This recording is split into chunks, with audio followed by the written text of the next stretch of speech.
Truth, logic, action, power. It's the GreggHoush Show here on New Revolutionary Radio. From the Leonard School in Malden, Massachusetts, Gregg and company are here to bring a sense of ethics to your news.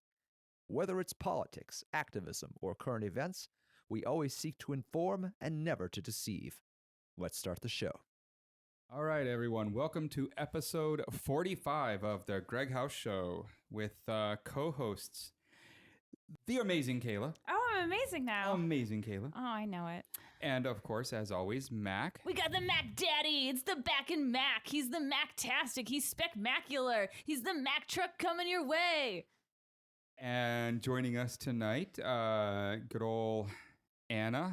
The lovely Anna. Blue Wig Girl. I thought we weren't doing screen names. Are we doing it? I said we were Is it doing IRC both. night? I said we were doing both. I'm excited, guys.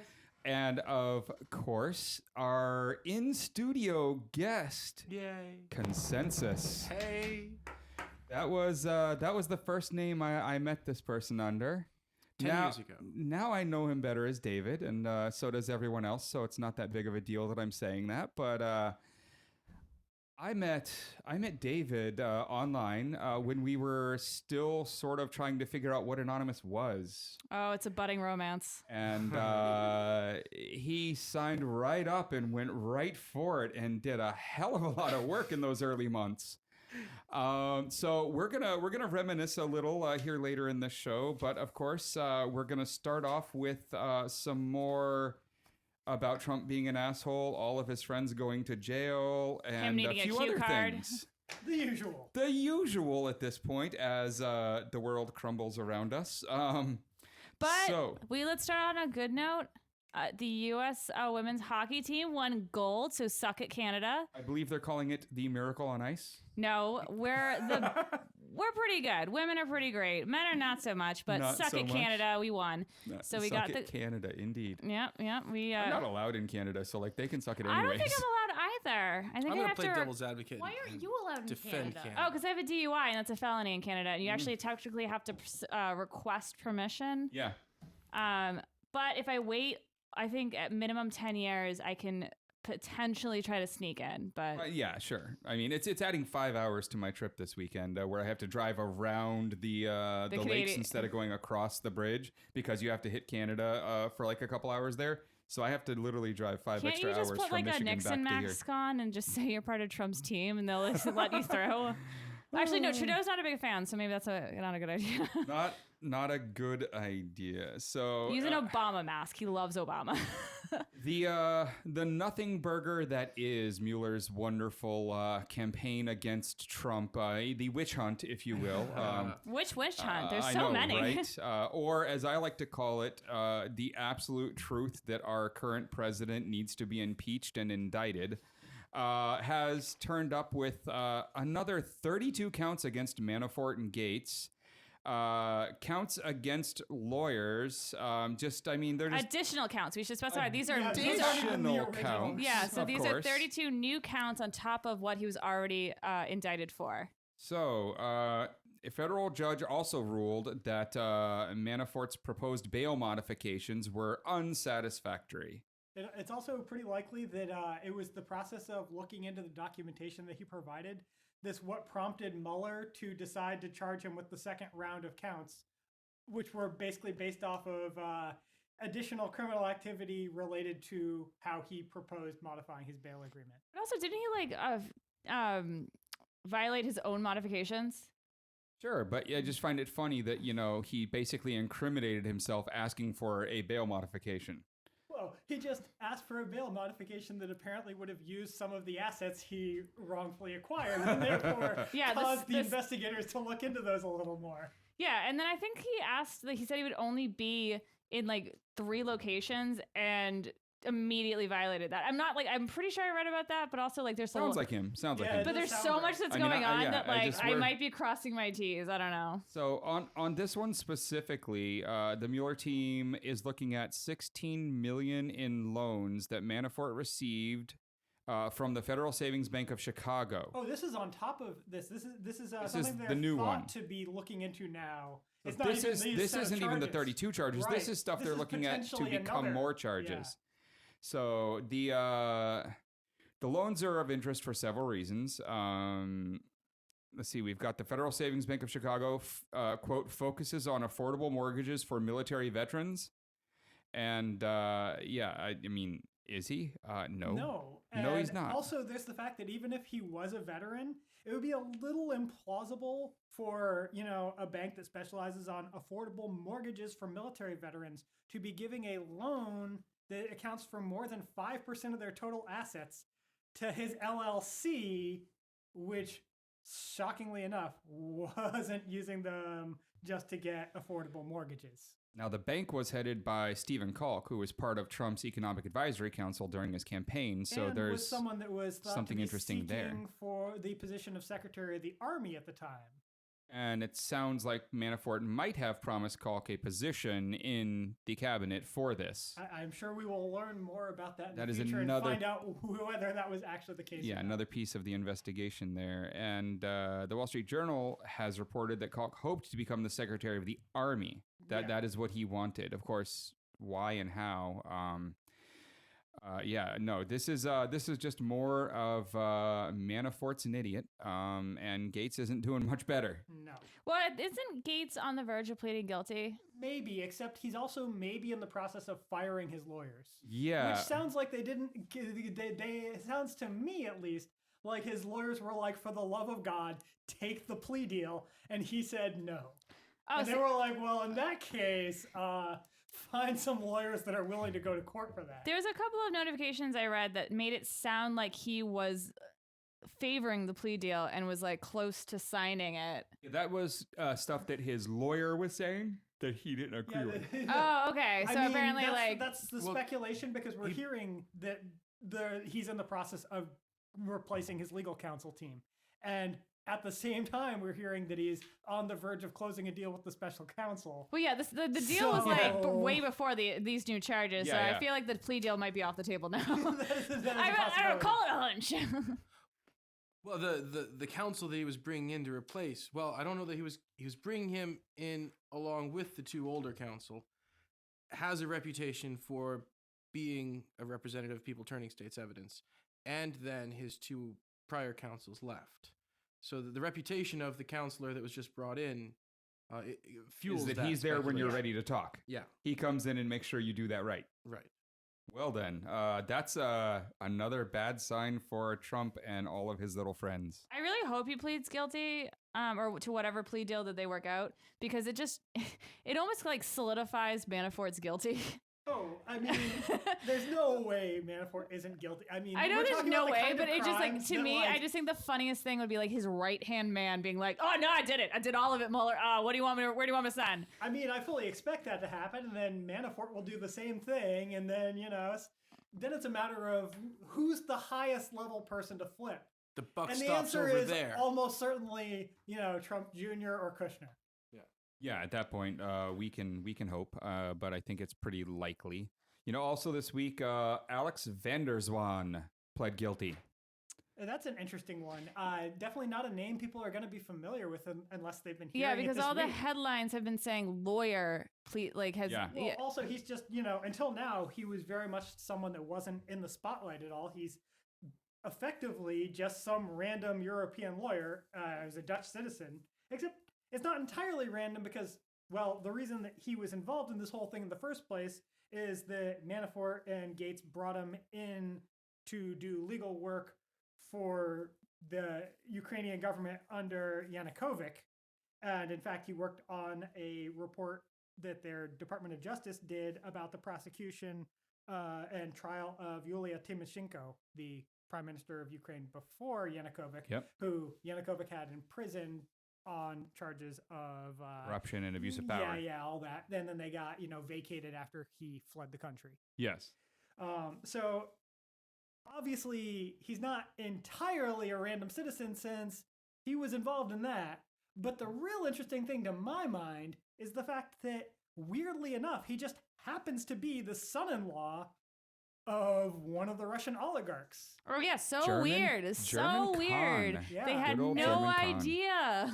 And not just one of the Russian oligarchs. And mind you, there's only, maybe 36 of those total? Right. So that is not a large pool of people. But not only is he the son-in-law of one of them, but he's the son-in-law of the co-founder of Alpha Group, which is the parent company of Alpha Bank, which is the highly Kremlin-connected Russian bank that had a server in secret communication with the server in Trump Tower in mid-2016. We talked about this a little on the show before. There's a lot of mystery there because we're missing a lot of details. There's some speculation that maybe it had something to do with The a DeVos replicated... family. Oh, we know it had to do with the DeVos family because their healthcare company was the other thing that Spectrum was Health. communicating Yeah. with this server in Trump Tower. But not only do we know that that part's the case, but Alpha Bank and, of course, German Con were both specifically mentioned in the Steele dossier as being involved in the Putin government, which isn't really a surprise to anyone. But based on the information we have about the communications between the Alpha Bank servers, the Trump Tower server, and the Spectrum Health server, the logs that we do have seem to indicate that there was definitely some interconnectivity there. There's some reason to believe that it may have been a database replication project where there was a server on Spectrum that was being used. They were replicating a copy on the Trump Tower one, and then the Trump Tower one was being replicated on Alpha Bank's server. And that's because of the timestamped logs showing that there was much longer connections with Alpha Bank immediately after every time Spectrum connected. That is all kinds of fun speculation, but it is Yeah. backed up by more than enough evidence to say there is something there that needs to be looked at. Yeah, they're definitely, we don't know exactly how all of these pieces fit together yet, but it's pretty fucking obvious these Well, I would pieces say fit that together. we don't, but after all these indictments that keep coming down, Yes. I bet Mueller has a Yes, much when better I say idea than us on that I'm one. definitely referring to us and presumably our listeners, except for Yes. any listeners we might have that happen to be part of the special counsel team Yeah. and therefore might know a little bit more. I'm curious to know what Mueller thinks because he's been being touted as this liberal hero for the left that he's gonna save Which us. he's not. I know. Not even Well, a little. I know. No. But that's what I mean. Does he go home and sit Yeah. with his wife and just kind of sit there with his straight posture and go, "Ha, they think I'm on their side," or so, I don't know how he I sounds. imagine that I he's- do believe he's honestly on the side of this is the law, here's how it's interpreted, fuck you. And he doesn't care left or right. But he also I mean, doesn't look like a that guy who being lets said- loose either. So. No. I- I don't see him smiling on the dance floor. I don't. I Or don't know. relaxing on a envision- couch. I envision him sitting, in an overstuffed chair with a brandy snifter in front of a roaring fire, and he's sitting there watching the TV, and Fox News is on, so they're talking about how he's this raging liberal, and he just takes a sip from his snifter and then just laughs. Yeah, I envision that. Yeah, Yes, That's right. his idea of enjoyment. And him in some type of smoking jacket. Yeah, Right. I mean, in the overstuffed chair, that's mandatory. Right? See, I don't see him that way at all, though. I imagine he goes home and he's just like the farmer from Babe. Yes. Oh, hanging out with Mike Pence while he drinks his O'Doul's and eats pizza on Friday nights. Look, no one hangs out with Mike Pence. Not even his wife. No. Not even his wife. When she was, I think she What do was you mean, saying. not even?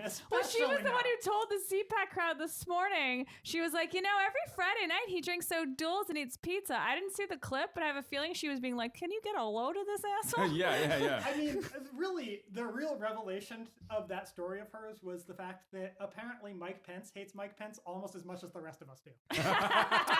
I'm a Hoosier myself. He was the governor there for a while, and one of my friends is a cousin of his and slugged him in the face at their last family reunion. Oh my I'm God. jealous. Can up we there meet in- that person? Because Yeah, that's a can Can we hero. do them on the show? I know. as Yeah, guests? That is a Like our hero. special Let's guest do this week. that. And We have then- Skype. Well, and then South Bend, Indiana, where I'm from, man, we troll the shit out of Pence every time he comes by. Comedian W. Kamau Bell, his mother lives in Indiana, and she was on his podcast, Totally Biased, right during the election. Yep. And when she came on, she was like, he was basically introducing her, being like, "Oh, my mother's one of the few that is very excited that he's the VP candidate." And she's like, "Yeah, take him out of Indiana. We don't want him Well, anymore." know. I mean, he said very few, but it turned out that part of the reason the Republicans wanted Mike Pence on the ticket was because he was so unpopular in Indiana that he had no chance of reelection. None. Yeah, and like the people were just like ready to kick him out of the state. They're like, yeah, Yeah. sure, yeah, have him in, Like have him in everyone in Washington. was like, "Good riddance. I'll vote for this ticket because it gets him out of the state." So also this week in fun news, Mueller indicts 13 Russian nationals and 3 Russian entities. Mm-hmm. So on charges of conspiracy to defraud the United States, 3 of them on charges of conspiracy to commit wire fraud and bank fraud, and 5 of them on charges of aggravated identity theft. So, what does this really mean? It means that a bunch of Russian trolls that worked for the Internet Research Agency, the notorious Moscow but Factory. No, Yeah. well, what I mean is like, are these people? Are they going to be like? If they ever set foot in a country that extradites here, the warrant can be served on them, and it will be. But as long as they don't leave Russia, there's nothing that's going to happen. Russia won't hand over its citizens. That's where I Much was like kind of China, at. Russia doesn't hand over citizens. But that being said, the real point of this indictment is clearly not to put these people actually in jail. It's sending a message. Well, it's also, once you have these indictments in place, you can impose the proper monetary sanctions on them moving money in and out of the country. Or it's to make Sean Hannity cry on TV. Every Also time true. one of these happens, Hannity looks more and more guilty. Like, he just not that, like, this is adding to the story of how he's guilty. He acts more guilty every time you see more Seriously. indictments. Part of Like, me 6 truly months believes ago. he released these indictments because no one in his team like knew these were coming out. It was reported like it kind of took like some of the insiders like off guard a little bit that he like chose to announce like these specific indictments. So part of me like really like wants to believe that he did it to send a message to Fox News too. Oh no, I firmly believe that every announcement we see of charges is all part of a strategy that was planned out in advance, probably at this point months ago, and they even have the timing decided for when the various prosecutions get announced, and it is entirely about placing more pressure on the people they want to flip and building the groundwork for the case that they're going to. Yeah, but I end up also like ultimately pettiness. So. Yes. So I kind of hope like a little bit of petty is involved. I mean, I don't see how there can't at least be a sense of Schadenfreude there. Yeah. Yeah. That's the bare minimum. So we get to watch as just more and more indictments come down. This will be, as always, both fun and depressing. I was saying to Mac right before we started recording because it just popped in my head. I was driving over here, like I don't know why, but I was thinking about the museum heist, the Boston one. I forget the name of it. Isabella Stewart Gardner Museum. Yeah, and I just for some like. And when I was thinking about the Russian indictments and the new Manafort ones, because like he also like had like all these like antique like he would buy all this like fancy like rugs and like like weird stuff. I'm like, is there a way we could like trick them into like pleading guilty to being part of that scheme or like finding the missing like paintings that like I don't know, like we could just tweet at Donnie Jr. Like I'm pretty sure that he's dumb enough that it would be pretty easy to get him to accidentally take credit for the heist. that's what I kind of want to do. I want to work on that. David, are you with me? Yeah, how can I help? You got to troll them people. All right, we can social engineer this. Yeah, we can. It's gonna be our project after Walk me we're through the done. plan again? We'll start a Twitter. We're just fight. gonna make Donnie Jr. Plead guilty to crimes that we think we want him to plead guilty to. That can be done. Yeah, because he's just gonna tweet the evidence out. Well, we got to start by making a bunch of fake accounts and get Donnie to friend them. Oh, that's That's easy. apparently not difficult. Yeah, right? And all then we we have to just do is have get to a bunch start of handles that says "I friendly, heart Donnie supportive, Jr." or right? something. Yeah. Look, we'll just start the Twitter account Real Eric Trump and just start tweeting him. Yeah. Totes. Absolutely, He will Eric believe Trump. that it's Eric Trump. Love bomb him a bit, maybe send a honeypot his way. Just called nodded on that one real quick, Kayla. You might want to. Oh God, I might want to vomit. Good times there. Good times.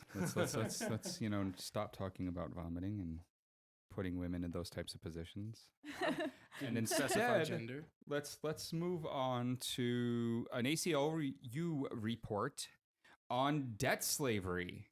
Yeah, Mhm. so that thing that's supposed to be outlawed in the U.S. since 1833, where you're Debtors' not, prisons. yes, turns out those haven't actually gone away. Or private companies that, if you have a debt with them, are using the court system to put people that owe them money in jail. So I just want to pause real quick because this isn't new information. So it's kind of weird that it's Well, the being presented scale. as new because John Oliver did a huge thing Yes. about it. And like the Maura Healey actually indicted 2 of the largest debtors in Massachusetts and over these practices. And it I just think the rest of the country pays attention to no, what but happens in Massachusetts. no, I'm just saying that like there I barely are. knew you existed before I moved here.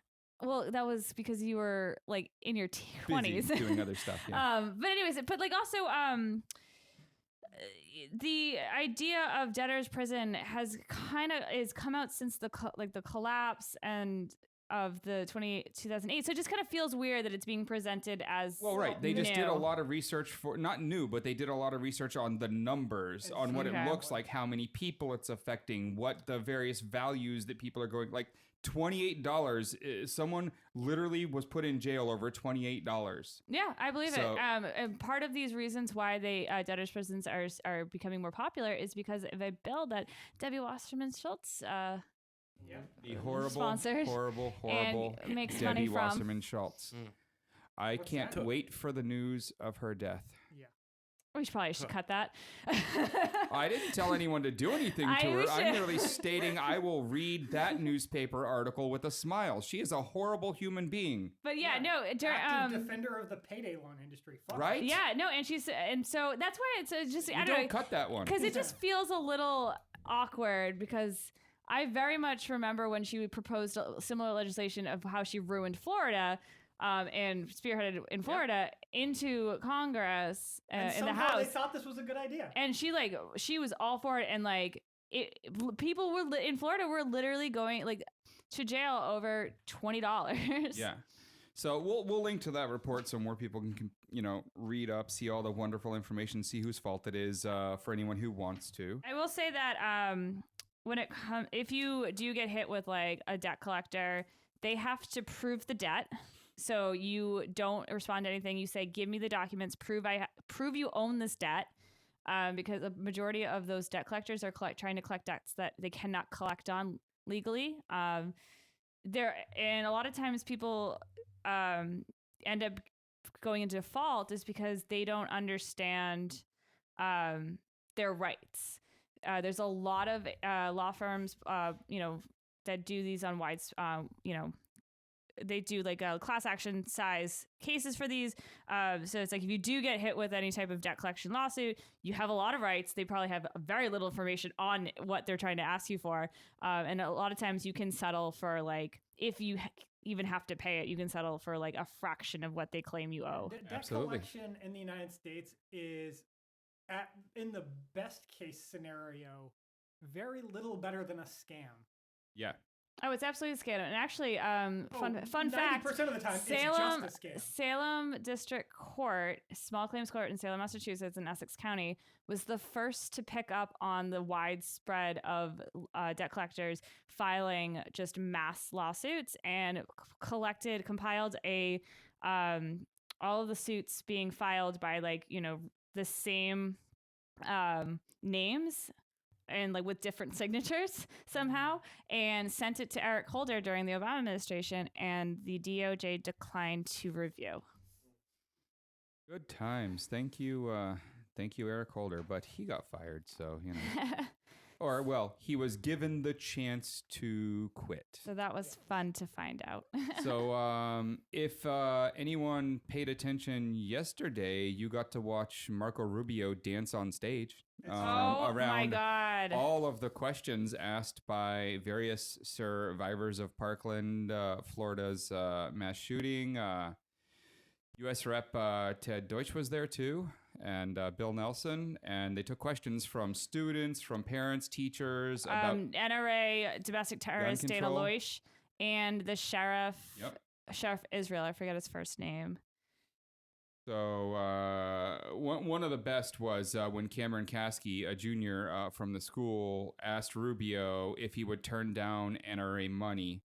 And then, of course, Rubio responded with, "That's not the problem," and started like dancing around like, how do I? Well, he did the Rubio where he went into robot mode and said the lines that he rehearsed earlier that day and said, "People buy into my idea, my agenda. People buy into my agenda. They don't buy. I don't buy into them. They buy into my agenda." I think he said that about 5 times. Yeah, it was nonstop. In a 4-minute video clip that I just want to point out that is never mind the fact that Rubio is using that defense in an incredibly shitty situation in the first place. But people use that defense a lot when it comes to campaign donations. And anyone that's familiar with the term quid pro quo should realize it doesn't matter which end is the quid and which is the quo. It is still quid pro quo if it's this for that, regardless of whether they're doing it because they think that, you're on their side and it's advantageous to them, or whether they came to you and offered you money specifically to do that thing. So beyond, this, in terms of the gun debate, right now, one of the big things up for debate is getting rid of bump stocks. And that should have been the response to Las Vegas, not the response to Parkland. Yeah, why are they jumping on this in response to a shooting that didn't involve bump stocks? Because it's an easy fix. Yeah, because they already were basically okay with banning bump stocks, and this will be something that makes a lot of people forget about. It's like, we did something. It's such a transparent distraction. Yes. My point. Well, I mean, people will still fall for it. Again, also, people still think Fox News tells the truth. And because I watched about half of it last night live, and then I caught up on the rest of it this morning. And Dana Loesch is a domestic terrorist. Like, it's like there's nothing else about that woman which is human. Just seeing some of the videos that she puts out for the NRA, and then what she did last night to those children is like. It should be criminal. Like, I don't know how it should be criminal, but it should be, because she is just such an evil person. And she sat there and lied straight to these kids' faces. And she is the reason why AR-15s are still on the consumer shelves, and why all the ARs, 7, 8, 15. Yeah, and why 18-year-olds are allowed to purchase them without background checks. She is the reason, because and she spreads lies. She named people by their names in NRA promotion videos with very graphic violence, like imagery, basically telling NRA members to gun down Geoffroy from Black Lives Matter. Yeah. She is a terrorist. Yes, she absolutely is. The NRA has put out a number of materials in the last year or so which pretty overtly advocate violence against effectively political enemies. People have juxtaposed ISIS propaganda videos with hers, and they're almost the same, except for the fact that she speaks English. That's the only difference. Evidence has emerged that the Russian plot includes the infiltration and promotion of the NRA, doesn't it? Yeah. Yes, it does. Absolutely. And then the funding of course. Oh, yeah, because they'll take money from anyone. They don't give a shit. But she sat there and I just want to touch on a few things, because she sat there and said to their faces that she does not believe in she believes that there's we should have background checks, and the FBI should have taken more responsibility, and she kept saying this crazy nut and this person is an insane monster, and just the choice of words that and of course no one really last night at the town hall, I mean, a lot of those children, there's a lot of emotions, and I don't blame them for wanting to boo. And the students actually did a very good job of trying to tame down the crowd by being when you boo, I can't hear them, and I can't respond if I can't hear them. And I was very, very impressed, because adults can't even be that rational in these type of situations. And so at one point, and she's saying that she wouldn't say she doesn't believe that it should be harder to get these guns, not take them away, but let's make it slightly harder, because it seems to be really easy, and that's kind of a problem. And then she was saying how it is the NRA's position.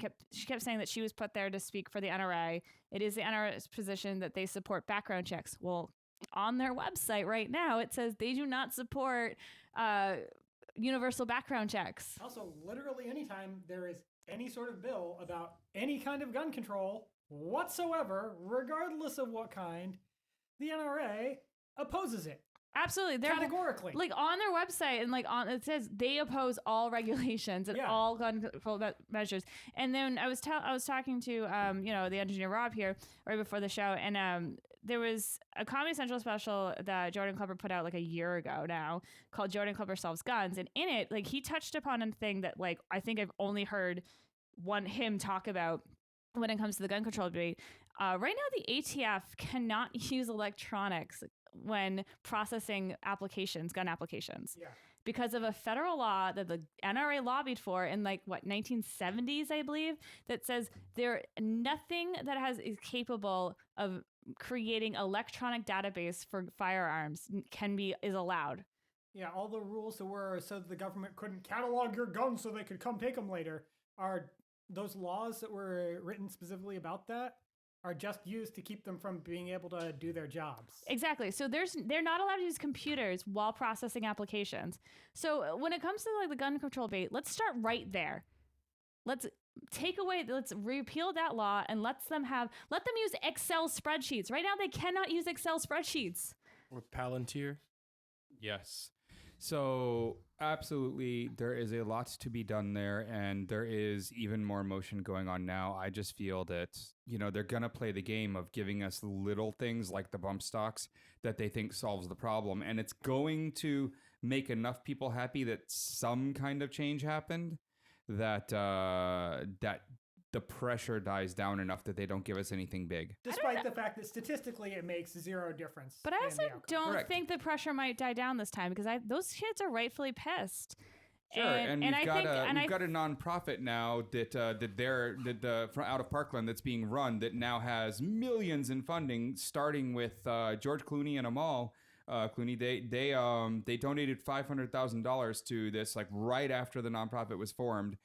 And Oprah sent out a tweet actually saying she was matching their $500,000 and asking her followers to donate. And we all know what happens when she asks her followers to spend money. They spend.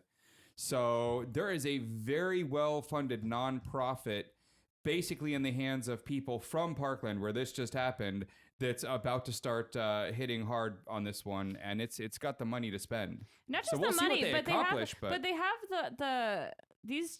those children who are the teenagers that are the teenagers who are taking this charge and really leading this.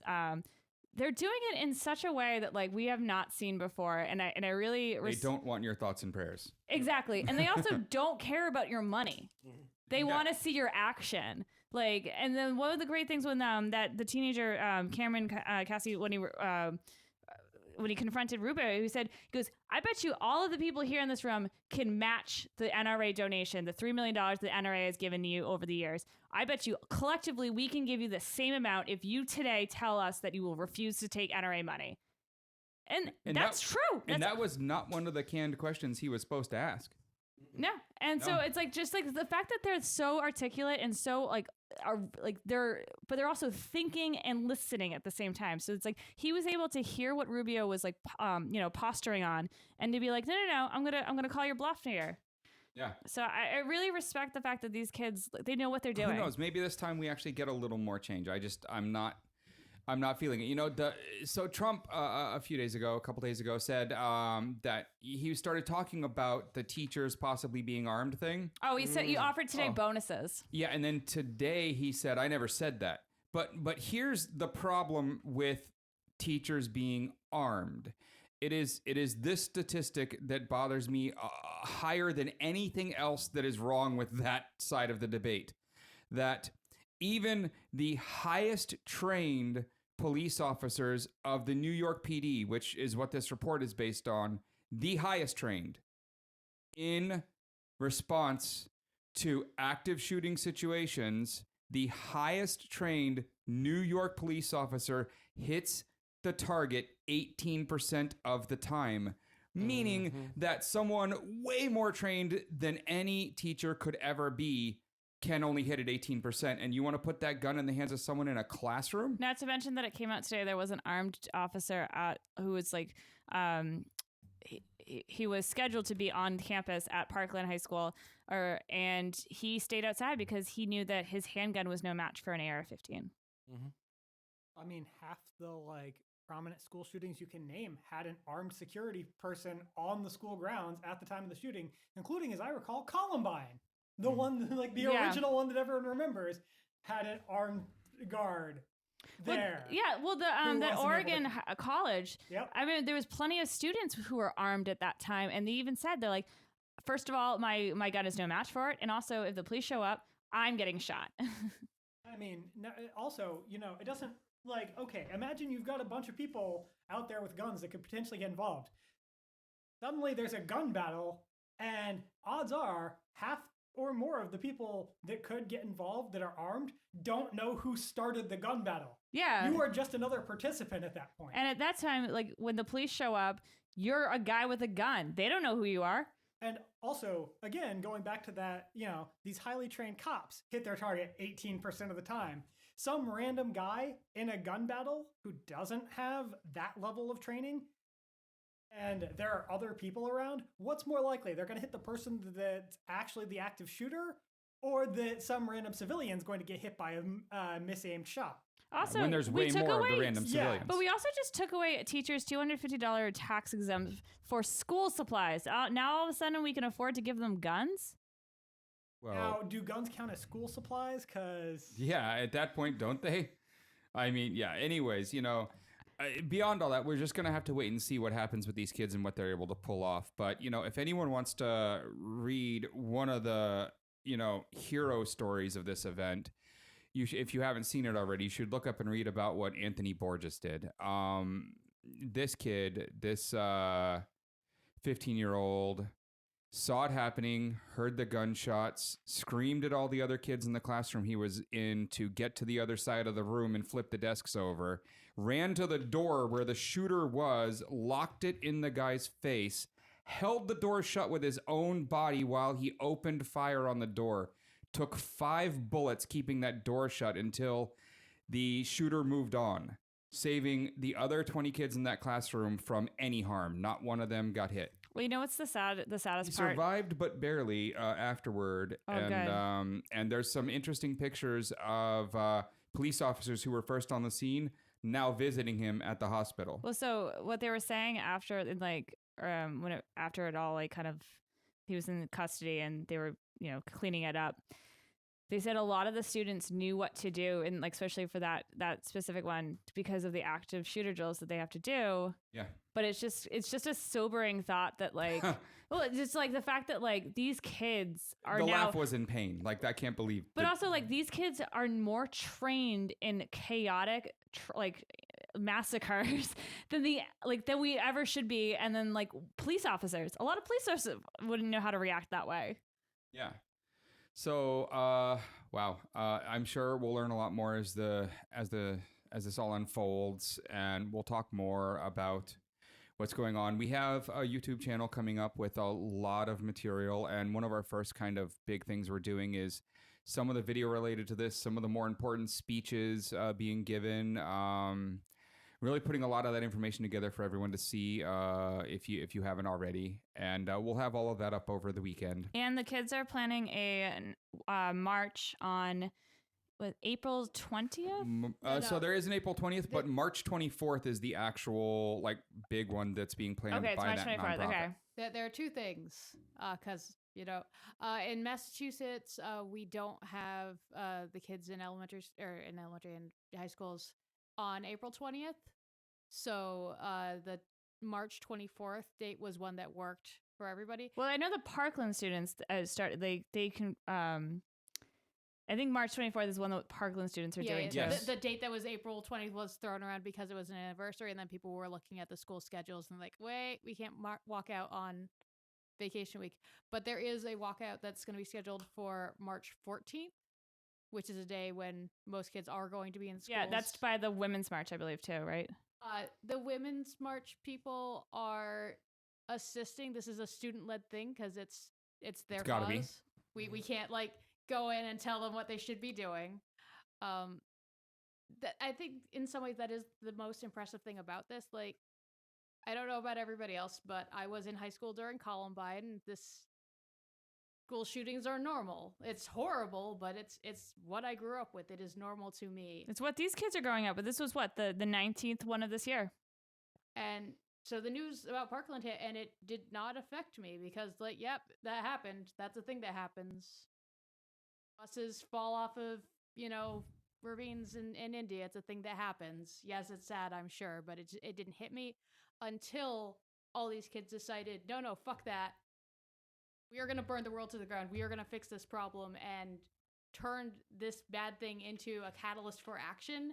And like, it warms my tiny little black heart so much to see them doing that. And it's the only thing that gives people hope right now, I think, sometimes, is just watching somebody take the bad thing and turn it into action. So find your local events. They will variously be on the 14th and the 24th of March. There are a lot of them already on Facebook pages for all of this. You will find them easy. Facebook actually has an events app too. If you want to find them even easier, it'll just show you the runs around you. But yeah, definitely go looking for that. A lot of those still need organizational help. Volunteer if you can. So we're going to move on from that one. We'll have a lot more information up on our YouTube channel and some extra stuff inserted here in the podcast later on after editing that you guys will get to hear. But I want to move on to our guest now. We're little ways into the show here. And this is a man that I don't know how to put it. I found on an online community. Mm-hmm. We were early on in the anonymous days, not in terms of just its age, as it had been around as kind of a group of trolls and the internet hate machine for a little while, but in terms of what the world learned of Anonymous and when it really exploded on the scene in early 2008 with the Chanology protests, which I had a hand in, organizing and helping get started and all that fun stuff. Yeah, you did. Maybe a little. There was a small group of us called Marble Cake, and we worked pretty hard to organize a lot of the early material, the Message to Scientology video, which was really the kickoff point for the world finally knowing this ominous group. Did you guys conspire with Gawker in advance, knowing that you'd be dropping the Tom Cruise video? No, but Adrian Chen showed up very quickly to have conversations with people after it had started happening. Okay. R.I.P. Gawker. So, Gawker. indeed. So we had made the first video, the Message to Scientology, and put it up, and overnight it had started just getting hundreds of thousands of views, and it was going nuts. The media were playing it. Anderson Cooper had it on freaking CNN. Well, you used sock puppets too, which was a nice trick. Putin stole that. We did. We definitely used a bunch of sock puppets all over the internet to get it spread, and then it just went nuts. But we're in this weird phase where we really needed to set the tone of what Anonymous was going to be and what we wanted from this thing that was being built. And we wanted ominous, we wanted powerful, we wanted when we put something out as, air quotes here, anonymous, we wanted the world to think that the internet itself as a being was coming for you. You had to be scared. And we had an amazing couple writers who were working on the very early video and on some of the very early press release stuff, but it was chaotic at best in terms of, people being there. They were mostly anonymous and good at it. So if they disappeared off of chat one day, they didn't come back. Well, that was that. They were gone. Mm-hmm. We had one who stuck around through most of the entirety of the first year and a half or so, who really did a lot of work, including on that first video. But very shortly into all of this work, I realized that we needed another writer of his caliber. And I went up to the forums that most of the people working on the Project Chanology and the anti-Scientology fight were using, Interbulation.org, which later became whyweprotest.net and is still up today fighting the fight. Mm-hmm. And I went reading through lots of threads, finding people talking, and I ran across consensus. Yay. And this, in my eyes, when I first saw your writing, it read very much like the other stuff we were putting out in terms of the quality, in terms of honestly, the voluminous nature of it. Like other people were responding to you with 2 sentences and you would respond with 6 paragraphs. And it was all very intelligent and poetic, like philosophical. And it's exactly what I thought we needed. And so I reached out to you. And I had that. It was a very tough moment then to reach out to people because no one wanted to or knew or wanted it to exist or knew that it existed, this little cabal off in the background that was actually organizing everything. And the way this kind of played out, that wasn't supposed to be, but you weren't getting the quality that was being put out without it. And people maybe realize that now, but I had to reach out to you and tell you we existed with the fear deep inside that you just post the message I give you and we're fucked. So luckily you didn't do that. No, it was too intriguing. Yeah. I mean, here I am moderating. Okay, so it's this movement that blooms over the course of a month. And it January looks 2008. organic, but I read it like I'm a social engineer. I know there's sock puppetry, just like I can see what Russia's doing right now. And I knew there had to be a FOCO, a sort of like group that kicked it off. I mean, if nothing else, I have the evidence, the actual video. That YouTube channel is there, that video is there. It's of high quality. Someone took the time to construct that. So I knew you existed, but I was part of the team so I'm a Something Awful goon. I'm a goon. We argue in full length. Something Awful is a forum on the internet where a lot of the early memes, much like 4chan came from. And, the users of that, the more long-term users who really identified as users of it were called goons. Yeah.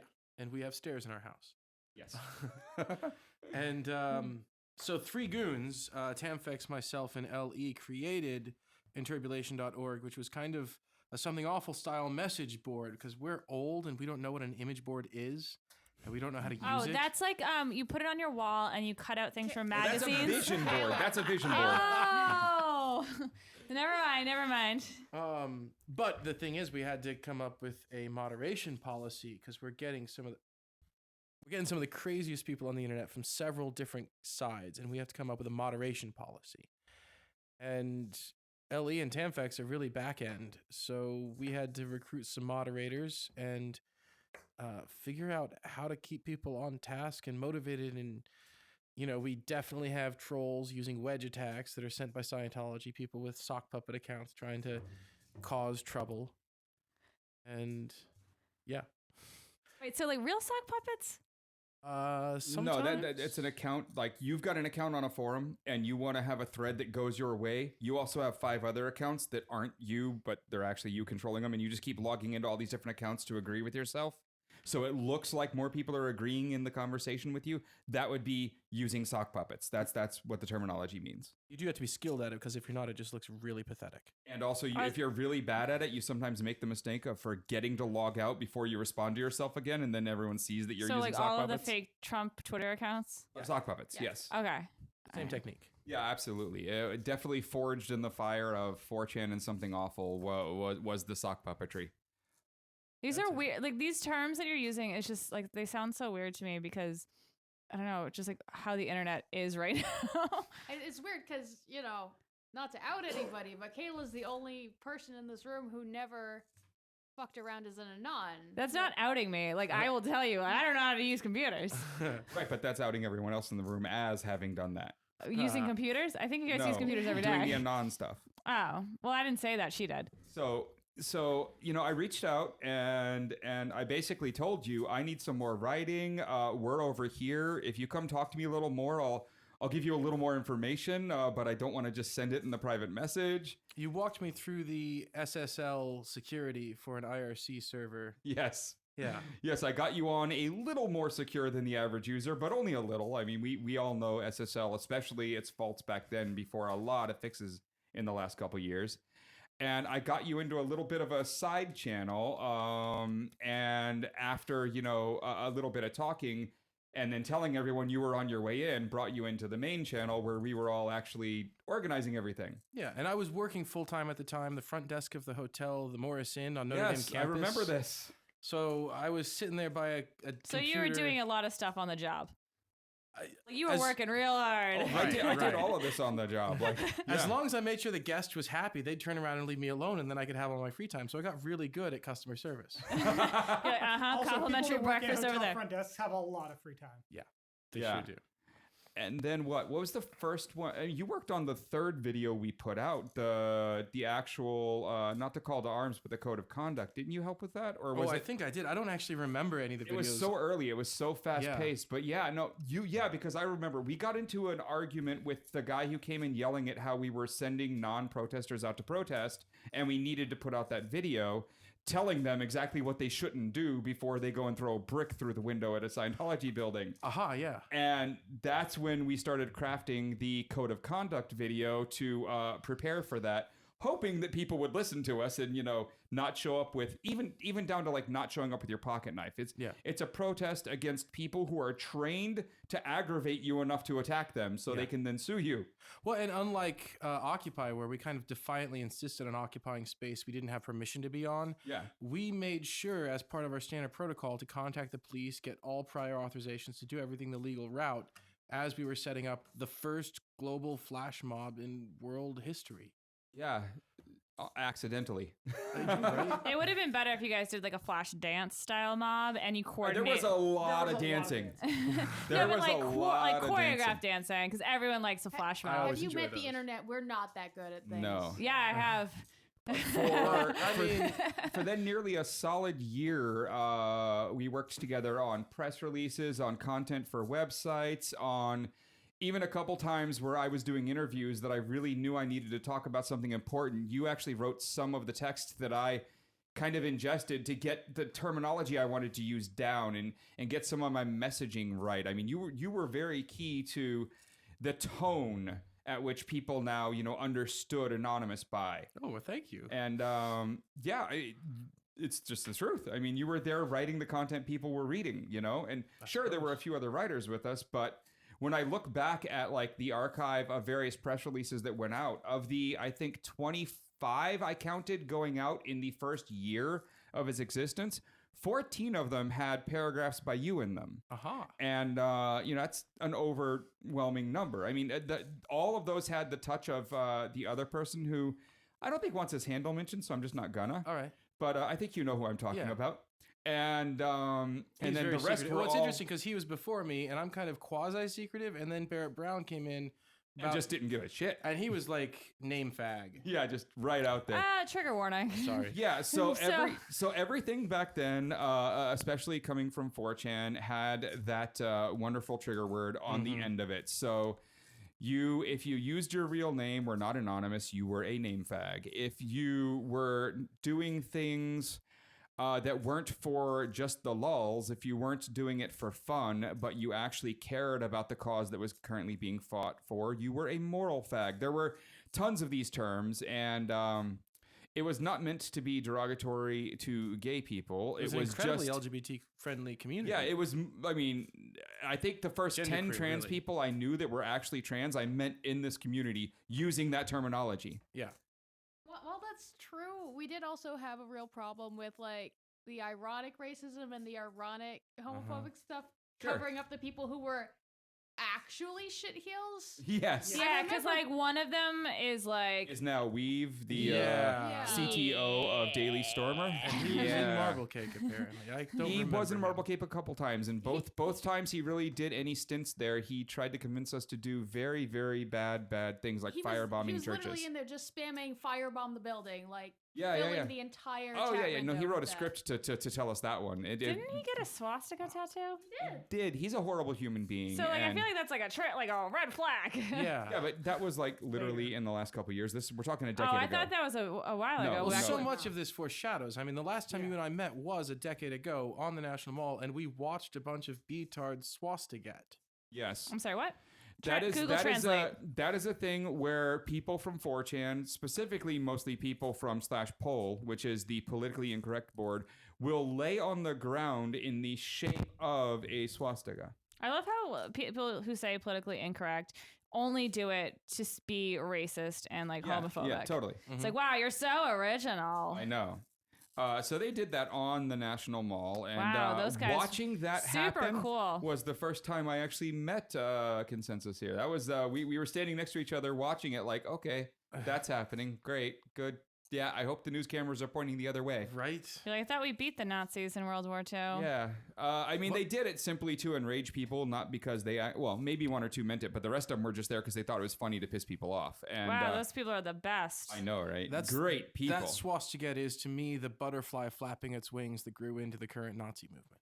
Yeah, definitely a lot of that I came don't know out if of butterflies want to be involved with that analogy. So we spent a lot of time together, virtually before we actually met. And it was very interesting. I've actually met a few of the others from back then, and I talked to one of them very regularly, who you met down there. Mm-hmm. But we also were two of only, I think, 4 people who survived the kind of purging of Marble Cake from Anonymous. Yes. So there was a point at which our little cabal, we needed more talent. A lot of people were getting tired, burned out, and we needed to keep creating. We needed more videos. We needed more media. We needed the things that the group was supposed to be doing, in its own eyes. And we went out and recruited a couple extra people. One of them was a mod from Interbulation, Taken On Me. Yeah. Good old Taken On Me. Wait, the 80s song? No, to Take a Non Me. It was a play on the 80s song. Okay. And then 007. 007. Wait, you had Mission Yeah, Impossible? 007. Yeah. Yeah, and they both decided to spend a couple months logging every single thing we did. Yeah. And they took the logs of us kind of manipulating, sock puppeting, running everything, having these nightly meetings where I would make the channel moderated so only I could talk, and then I would post the agenda, then we'd go through it and start talking about it. And they posted 13 pages of logs in the forum. Like literally, it was like 600 posts they had to do by hand to put all the logs up. And just drop docs right there. And everyone read it in disbelief because they all had this idea that we had given them that this was also organic. And it is, in a sense. And it is, especially now. Yeah. But at the point, we had to force that meme. We had to, like, you have to tell people that anyone can use this before they know that anyone can use this. Yeah. And so it took the effort that we did, I think, to kind of create what was there. But when this news came out, all the people who didn't know that there was a cabal running things and actually kind of in control of all the main accounts, including someone by the handle Megaphone Bitch, got really mad at us and came for us all, trolling, yelling, outing, doxing, phone calls, people showing up at some people's houses. It was just holy shit. It was bad. Wait, they were angry because they posted logs? They posted logs of us running things when nobody thought there was someone back there running things. Okay. They thought this was all organic. When the next operation happened, an improv group? Yeah, they thought literally that it was all happening super organically, that no one was in control and all this other stuff. And that's fine because that's what we wanted them to believe, and we were working really hard to get that belief believed. Well, because we wanted that to be the reality. Yeah, exactly. We were trying to force that into reality, and we did, especially after they broke us up. So during they broke you guys up. What was it, like a Chandler Ross or Monica situation? Totally it was. So what happened was they doxed almost everyone in the channel. They came after people. They were kind to me. They did everything they could to troll people into quitting and to leaving the anonymous movement. Just harass and until I sat there laughing the whole time at everyone who tried to do anything to me. One of them was like, I'm going to dox you and post like your bank numbers. And da-da-da. So I went up to 4chan and posted him saying that, and then all of my bank routing numbers and account numbers and everything, and said, what now? Like literally, like do something. And I mean, nothing ever happened. Like they all talked big games, and everyone else just didn't want to put up with it. And so some of that initial 9 people, only one of them stuck around after that. And the rest of them all just kind of disappeared. And being that a lot of them really good at Anon, we couldn't go find them. They stopped paying attention to the email addresses we had. Most of them were like a non-80192@gmail.com. Yeah. They just stopped logging into that. Yeah. And so that whole group really disappeared. Now, I fought a little to keep something together. And for, I'd say about 6 months, we put that second side channel up on a different network and tried, but it was at that point its own beast. And we got to kind of back up a little and let it go. We did a little steering when the Green Revolution, Green Wave hit movement in Iran. Yeah, because we set up Iran.whyweprotest.net. Yeah. We worked with the Pirate Bay to get them to change all their logos and front pages for us and a bunch of other sites. And Moot told us no on 4chan, even though all of his VC money and everything else was coming because of the traffic we had generated him. Yeah. I don't know. It was a very interesting time period. Yeah, very interesting. And I heard you were coming out here a couple days ago and decided we just had to do this. But I just want to touch base really quickly on all the time you spent at like Standing Rock, because I think so that we should go into that. After all of this activism really kind of came into your life, this brand of it. Yeah. You sort of moved from that into a lot of the real world kind of activism. Yeah, hacktivism was my start, and I've been. I quit my day job in October of 2012, working for that hotel on Notre Dame campus, and I occupied in South Bend. I was at the RNC in Cleveland. I was at the DNC in Philly. I was at Standing Rock for 3.5 months. I was in DC for the inauguration. I was the guy that tore his clothes off and got pepper sprayed, holding off the riot cops outside Franklin Park where that limousine was going up in flames. Yes. And I camped a couple months this past year in Flint, Michigan. And mostly I just travel around on a hippie bus. I'm a no money gift economy kind of hippie now. So one of the big hopes as we were working on a lot of the early Anon stuff, as we got into, I will say in our little side channels, including Marble Cake, heated debate about what this thing was we were building. Mm-hmm.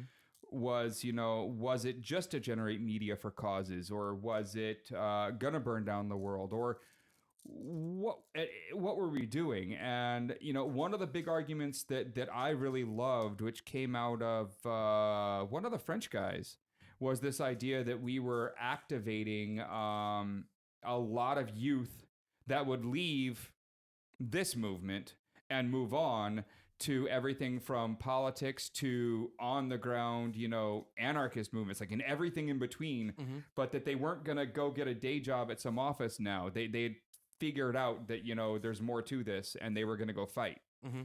And it seems like that's exactly what you did. Yeah. Right? You just took this as a launch pad and went. Yeah. And that was by the end of the first year, that was the great hope that, literally a lot more people would get active. And I think that's happening. Of course, Russia in that way sort of played. Here's the thing. This movement has not been irrelevant to the Russian plot. Like Putin, his intelligence agencies, they were paying attention. They watched, and they've exploited the populations that arose from this. They've exploited some of the techniques that were developed for this. I think today's political climate very much stems from those early days in 2008. And that was just before Obama was elected. Yeah, it was a very weird time where I think most of it was accidental in terms of we were just reacting to everything that kept happening to and around us. Well, the Patriot Act has to fit into that framework. Sure. Right. But then, even when you think about that, you can go slightly more recently and think about Junaid Hussain, who went on IRC by trick. And he was a member of a group called Team Poison, who randomly wore Guy Fawkes masks and randomly warred with Anonymous. And it was kind of, depending on which month it was our best friends or a hacker group trying to destroy us. You can never really tell, but they used a lot of tactics from our early days. They learned a lot from us. And Junaid himself was in all of our private channels. He took all of that knowledge gained and fled Great Britain, where he lived, to ISIS-controlled territory when they were just a ground-based group of people who had taken control of enough tanks to start screwing some stuff up. Mm-hmm. And when he got there, it was about 2 months after he showed up on the ground, self-radicalized, that they started suddenly being very heavy on Twitter, on Facebook groups, on Telegram, and all the other systems. He had trained up a lot of their people, a lot of the young people they had, basically kidnapped from the towns they were taking over, on all of the tactics that Anonymous and those other hacktivist groups had used online, including a lot of the sock puppetry and everything else. And he was using all of those tactics for ISIS. Jeez. And he worked his way. I mean, you can actually, there's articles in Rolling Stone and Vice that are like very long articles, like, Is this the Jihadi John guy or? No, that was one of the other people that he worked with. But he worked his way up using all of these tactics, the online hacktivism tactics that he had learned in the hacking tactics from the stuff that we did. He worked his way up that organization very quickly, in that they knew they needed him to provide them, the online world. And within a year of him getting there, he was number 3 on the US's kill list. Wow. In the entire world. And this is a cat that I would have run into on IRC at some point. Multiple times. You did. He was in chats with us on a lot of the stuff we were working on. You might remember him as the Londoner who did rap videos with the Anon mask on every now and then. Yeah. But so he's down there, and we ended up, America that is, getting him with a drone and killed him. And it was a really interesting time for a lot of us that knew him and were there in the early days of him getting online, because he used all of our tactics that we had developed over a long period of time for very evil purposes. That one was hard to process. Yeah. But, that right there is like the global, theater, like everyone is watching as this kid takes all the hacktivism tactics and goes to work for ISIS. Yeah, but I mean, the same is to like with the Kremlin troll farm. It's the same tactics. Once you master social media, you can take those skills and apply it to all sorts of evil. Yeah, all sorts of evil, and it's easier to do evil than it is to do good. Way easier. I think, you mentioned the Nazi thing, and when we talk about Nazis in Boston, we're almost exclusively talking about internet Nazis. And that's something that's hard for people who did the Anon stuff to deal with sometimes, because, some of the people who are organizing these resist Marxism groups and everything are people that we organized events with. We marched with these people. I used his megaphone. And now he's inviting Fuck you, Garrett. white nationalists to come speak on Boston Common. And I think back on some of the messaging that we put out there and how we were like, I don't care what you believe. I just want you to I want you to know that your voice matters, your opinion matters.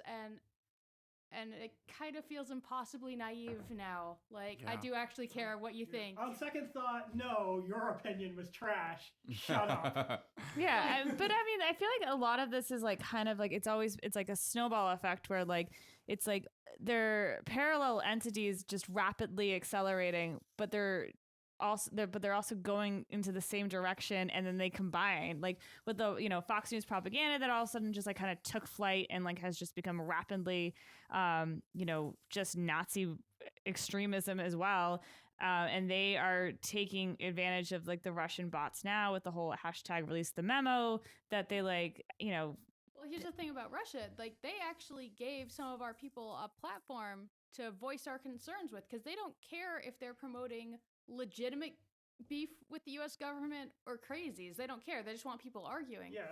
Whether it's they just true want or not chaos. is beside the point. So, Aaron Swartz actually went on Russia Today multiple times talking I about... was on Russia Today Russia Today 30 multiple times. I had to clean our bedroom to make sure they couldn't see the filth that we live in. But... I'm sorry, honey. It's all right. They just probably wouldn't have aired it. It was live. They still would have. They control the media. They would have just cut it, cut the feed. But they would provide this platform, and as somebody who's a troublemaker, I'm gonna go out and change the world. Okay, you're giving me a platform, and you don't think to go, wait a minute, why are they giving me a platform? is well, this, I mean, sometimes you're not wrong about that, but you have to also consider that a lot of people, to some extent, not necessarily as much in the case of like, the Chanology stuff, but in many cases, it's hard to get the media to cover the issues in the first place, and so sometimes people have to go to these rather questionable outlets just to get the coverage in the first place. Yeah. So, going forward for you, I mean, is it still going to be the traveling to the next big event, doing what you can to help, or do you have like big future plans? Like, what are you working on? I'm looking into hopping trains. I got a hold of a copy of the crew change finally. I don't know if you know. Yeah. Yeah. Like the hobo alphabet or the language. I haven't got a hang of that yet, but and I don't know if that's in the crew change. I haven't poured through it, but it has where the trains stop, where the crews get on and off. It has what routes go, what direction, which cars are suicide, that kind of stuff. You're just gonna become a traveler. I am a traveler. But that's a very specific like Yeah, term the for the train ones kids that are a the very- train kids. Yeah. They It's a all call specific themselves set. specifically travelers. Yeah. All right. What are you going to do with that? Just kind of head to the areas where you think you might is be there a able to help, protest you're or is going it to next? just because that's what you want to do? Well, in truth, I kind of expect to be occupying the National Mall come spring. I think people are upset enough. I think we're going to see a permanent camp on the National Mall until Trump is removed.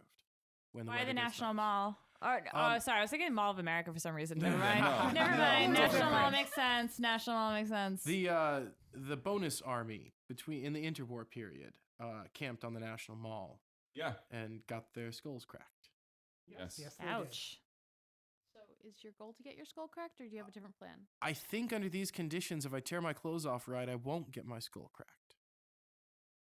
So Well, you should probably just, like, practice as much as possible. Oh, I do. Are you issuing a call here for an occupation, or do you know of a group already issuing one, or do you just think it's coming?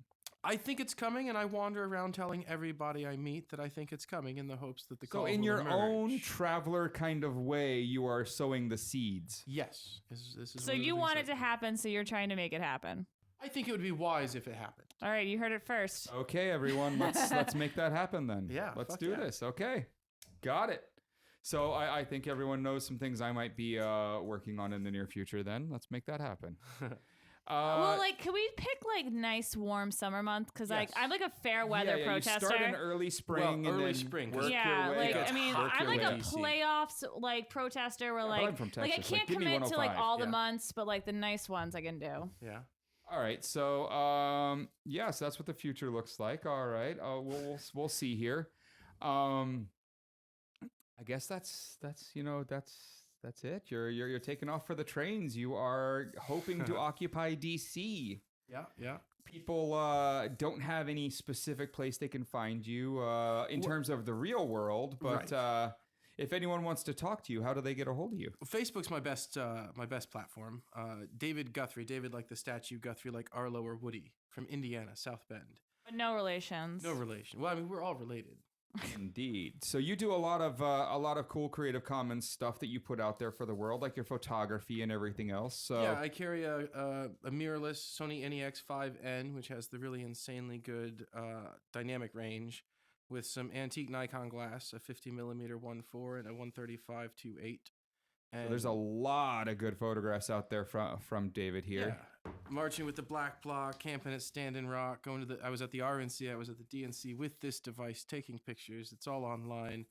So if you're looking for good pictures of these types of events, especially as they're happening, he might just be there. You might want to take a look at What those was feeds. your biggest takeaway from your time at Standing Rock? Oh gosh. Because I think that's like one of the most powerful protests that's happened that no one talks about. Yeah. Not anymore. Well, I mean, I've heard an estimate that somewhere around 400,000 people rolled through Standing Rock in the time that it was open, and those people are all scattered about on Turtle Island now. I mean, I could do an entire show on Standing Rock. I would listen intently. Like it's like that.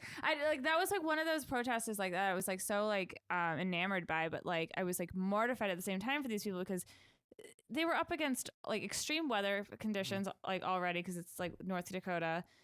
And no support. Yeah. Like almost no support. Because No, they had actually, we had- themselves. They Yeah. had each other. But like in terms of like real support. Like the court systems failed them twice. There was like not that much celebrity helping them out. Like I know Shailene Woodley like dropped everything to like go out there, but like not a lot. I think the Russians got to her, to be honest, but I could be wrong. Well, I mean, she's like big into like Big Little Lies now, so I think she's back to being an actress. That might be. But I mean, I just like it was one of those things where it was so much, like it was so powerful, but they weren't getting the full recognition they deserved. Yeah. I mean, we had support. Anything we asked for, we got. But well, in terms of like the public was shipping and new also things. like Yes. just be like life, like For a little life, while- you know, like life is not has not handed the Native Americans a Right. fair hand. I Like, did. at So all. so my biggest takeaway from Standing Rock was to shut my mouth and listen. You know, if I walk into a teepee and people are talking, I don't walk in and announce myself and ask the pressing issue that's on my mind. I sit my ass down and I listen. And in a minute or two, when there's a break in the conversation, they ask me if there's any pressing matters. And if not, I say no, and the conversation continues. And what was some of the things that were being like discussed like amongst like the different tribes, or maybe just the one? Was it just one tribe you hung out with, or? I was mostly with the Oglala Sioux people, the wild Oglala. We discussed. Gosh, Or what was like some of the things that like they were like mostly like concerned with? Do you remember? Obviously the pipeline, but The beyond pipeline. that, Yeah, but I mean- beyond like well, there was a powwow on what was it, December 4th, when the announcement was made that they weren't going to grant the easement, and the Lakota people had a song, and I can't do the song's justice. I really can't. But- Yeah, no one's asking. But the lyrics I do remember, and they were really grand. It was, "We are Lakota, Donald Trump. We don't want your commodity cheese or your EBT. We are Lakota, Donald Trump. You are not getting away with that hairpiece. Hey, ya, hey, ya, hey, ya." that's amazing. So were you there when they burnt it? When they left, or no? Did you go? No, I fled around December 10th. When did they burn it? I forgot. That would have been about a year ago today. Oh wow. Yeah, that was in February. Yeah, in fact, I have a lot of my Standing Rock friends on Facebook are going through some of the triggered like posts are coming through. You and have everything. memories. Yeah. Yeah, from a those year like ago. that. Like that is the best and worst thing I think Facebook could have created, because Most of mine include you at this point, Kayla. I know, but like, well, I mean, like going back where you see some things, you're like, hey, I did not need to be reminded of that right now. Like, not today. Yeah. So going forward, people will find you in DC hopefully shortly. They can find you online as David Guthrie.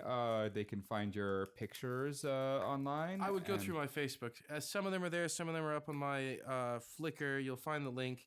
I don't myself believe in intellectual property. Everything is free, given away, Creative Commons. Take it, edit it, use it, whatever. I reserve the right to assert authorship. So if I see a piece I've taken or a poem I wrote, I will say, hey, I remember writing that. Indeed. All right, everyone. So that has been episode 45. I think we're going to call it here.